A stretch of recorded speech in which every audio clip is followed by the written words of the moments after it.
আসসালামু আলাইকুম। এই তো ছাদে এসেছি। ছাদে এসে মেজো বোন মাছ করছে, আমি ভিডিও করছি।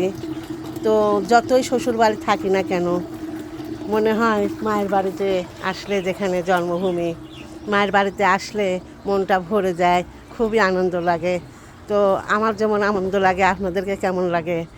যতই ধরাবাঁধা জীবন, শ্বশুর বাড়িতে থাক, মায়ের বাড়ি তো মায়ের বাড়ি, যেখানে বড় হয়েছি, যেখানে শৈশব, স্কুল জীবন কেটেছে, কলেজ জীবন কেটেছে, সেই দিনগুলোকে ভোলা যায়। মায়ের বাড়ি তো মায়ের বাড়ি, বাবার বাড়ি তো বাবার বাড়ি। বাবা মার মতন জিনিস হয় না, আমার বাবা বেঁচে নেই।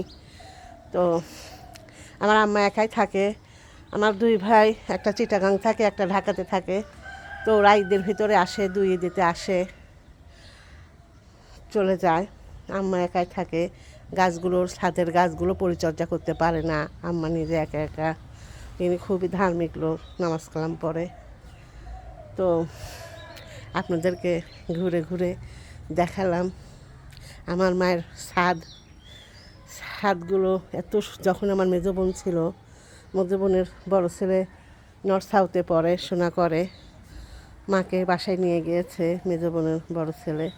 মেজো বোন যখন ছিল তখন এত সুন্দর গাছগাছালিগুলো ছিল, অনেক সুন্দর পরিচর্যা করতো। আম্মা এখন মুরব্বি হয়ে গেছে, পারে না একা একা পরিচর্যা করতে। তো